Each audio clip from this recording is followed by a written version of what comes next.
Hello and welcome to another video on my YouTube channel. My name is Erin. I'm a crochet designer over at Juniper and Oaks.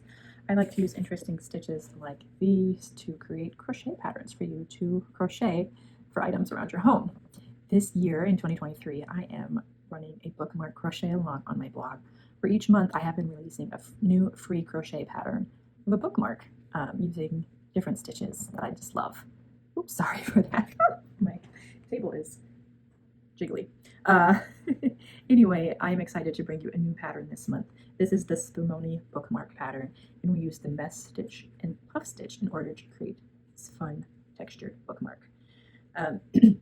Here I've made it up in a solid color, but I'm really excited to try this variegated hand-dyed yarn from High Desert Yarn in order to work up this pattern. Joanna, she is the dyer of this yarn. She says she likes using puff stitch with her variegated yarn. So I'm going to give it a try and see how it looks.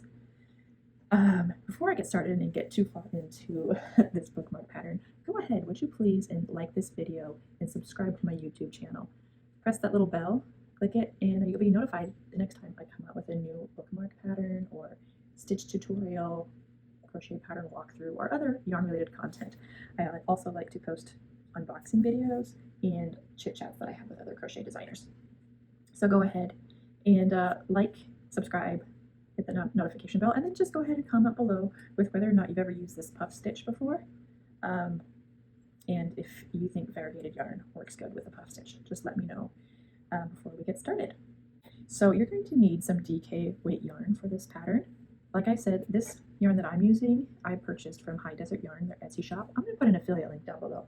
Go ahead and click that affiliate link to go to High Desert Yarn Etsy shop, and you'll be able to find her beautiful yarn colorways that she has, and she dyes them out of her home. She likes colors that are inspired by nature, and she uses natural fibers. This is 100% superwash merino wool, and I think I just really like it. One thing that I like about this crochet along this year is that I'm using these hand-dyed yarns from High Desert Yarn, and just as a way for me to get out of my comfort shell, because usually I just simply use mostly worsted weight acrylic yarn for like all of my crochet patterns. I've been really excited to use the hand-dyed yarn for this cowl just to get me out of my comfort zone a little bit. It's been a fun project. So you need some DK weight yarn. It's about 27 yards. She has these mini skeins, which has about 46 yards, something like that. They're 20-gram little hanks, and I made it into this beautiful little cake. So this colorway here is called Lupine, if you're interested in that one. Then the hook that you need is a 3.5 millimeter hook. This is just a basic hook from We Crochet. 3.5 millimeter, it's also called an E or number 4. And then yarn needle, of course, to weave in your ends, and some scissors. Okay, to get started with this pattern, you're going to start out with a slip knot, insert your hook. Let's go ahead and chain 12. You can make your bookmark wider or slimmer by just crocheting any even number of stitches. We're going to make 12. 1, 2, 3, 4, 5, 6, 7, 8, 9, 10, 11, 12. Okay.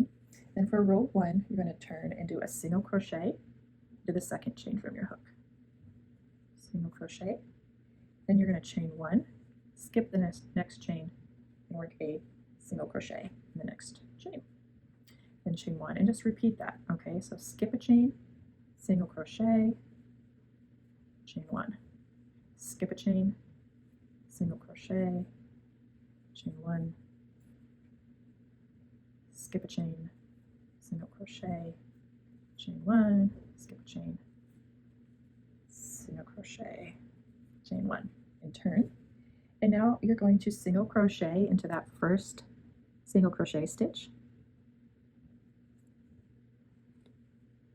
and you're going to chain 1. And you're going to skip over the chain 1 space and then work a single crochet into the single crochet stitch and chain 1.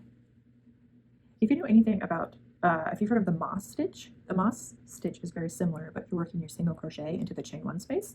This is the mesh stitch, and the mesh stitch is you work your single crochet into the single crochet stitch and you skip over the chain 1 space. So very similar stitch patterns, except just matters where you're putting your single crochet. So your single crochet chain 1, that's what you do in every row in the moss stitch.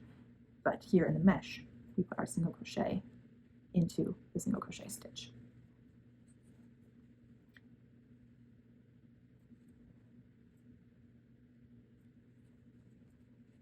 that all the way across. Work a single crochet in that last stitch, chain 1 and turn. So for rows 3 through 5, you're just going to repeat row 2. We're going to do that for 3 more rows, where you work your single crochet, chain 1, single crochet, chain 1, single crochet, chain 1. Oh, now we're getting into the green. Look at that. So fun.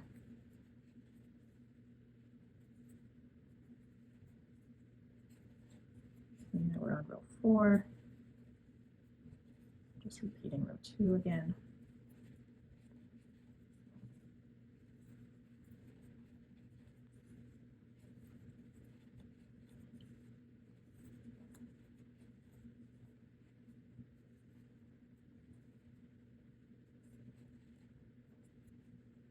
And then row 5.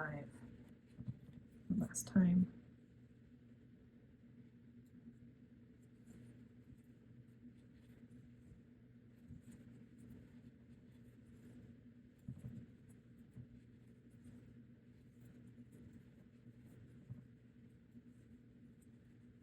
Okay, now we're ready for row 6. Row 6 is going to be a puff stitch row. For this one, we chain 3 and turn, and we're going to work a puff stitch into this chain 1 space. Different patterns call for different kinds of puff stitches. For this one, we're going to insert our hook into the chain 1 space 4 different times, and we're going to end up with 9 loops on our hook. So let me show you how you do it. Yarn over, insert your hook into that chain 1 space, and grab your yarn and pull up a loop. So right now you have 3 loops on your hook, and we've inserted our hook through that chain 1 space 1 time. So we're going to do that 3 more times. Yarn over, insert your hook through the chain 1 space, and then pull up a loop. Now if you count, we have 5 loops on our hook. So 2 more times. Yarn over, insert through that chain 1 space, pull through a loop. Now you have 7 loops on your hook. Yarn over, insert your hook, yarn over, pull up a loop, and now you have 9 loops on your hook. Yarn over and pull through all 9 of those loops. You kind of have to shimmy your way through. You see, like that one, I accidentally let go of my yarn, so I got to be careful to bring it through. Otherwise, I could just redo that puff stitch. Then you end with a chain 1, and that's how you close off your puff stitch. Okay. Then you're going to skip the single crochet stitch, and you're going to work a puff stitch here in the next chain 1 space. So yarn over, insert your hook through that chain 1 space. You're going to pull up a loop.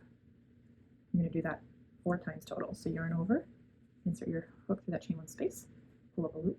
Yarn over, insert your hook through the chain 1 space, pull up a loop. And 1 more time. Yarn over, insert through the chain 1 space, and pull up a loop. And you should have 9 loops on your hook. Yarn over, pull through all 9 of those loops and chain 1. Okay, then move on to the next chain space and do the same thing.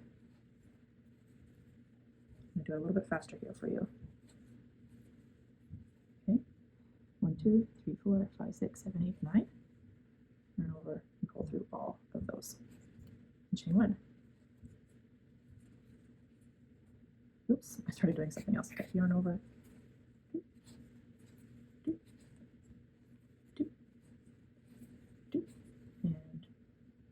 And pull through all 9 loops and chain 1.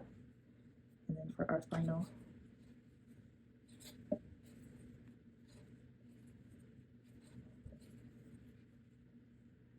two, 3, 4, 5, 6, 7, 8, 9.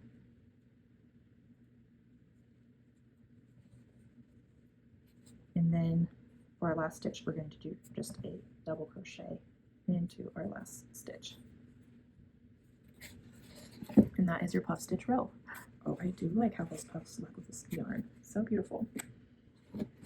Now we're going to do row 7. We chain 1 and turn. And we're going to do our single crochet on top of the puff stitch. So we're going to skip that double crochet stitch right there and then work a single crochet on top of that puff stitch. And chain 1.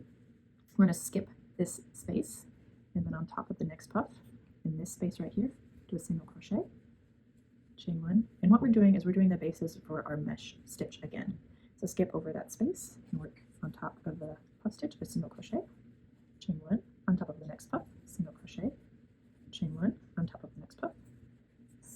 crochet and chain one. So 1, 2, 3, 4, 5, and then in on top of that, double crochet, okay, single crochet. Okay, and then we're going to repeat row 2 for rows 8, 9, 10, and 11. So just a mesh stitch once again. Okay, that was row 11.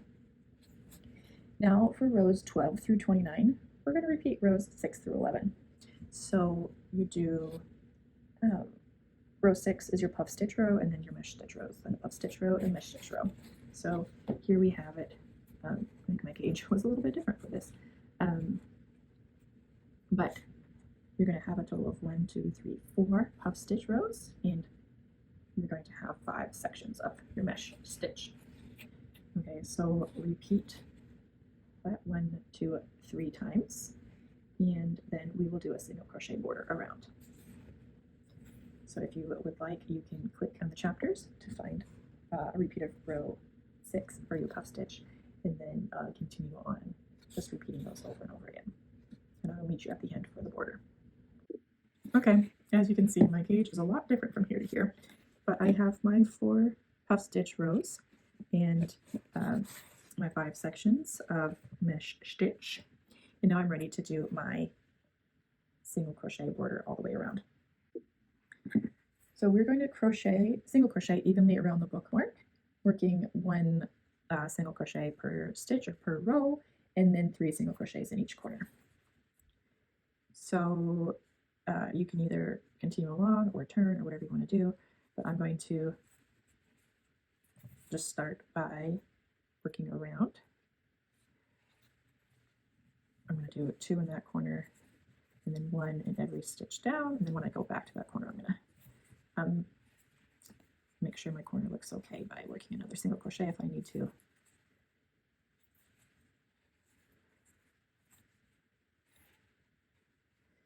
So in each stitch on the way down, work a single crochet. On your puff stitch rows, you know you have your double crochets. You can feel free to work 2 single crochets on those puff stitch rows to keep it even. But if you think that you can get away with doing 1, you can do that as well. Okay, here we are at a corner. So I'm going to work 3 single crochets in this corner. I'm going to go ahead and work over this end.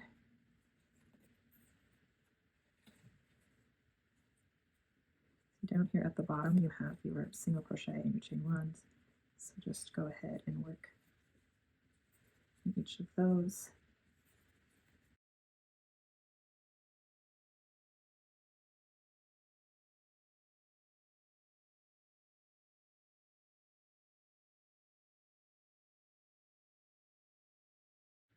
And then in your corner, you do 3 single crochets, and then continue working up.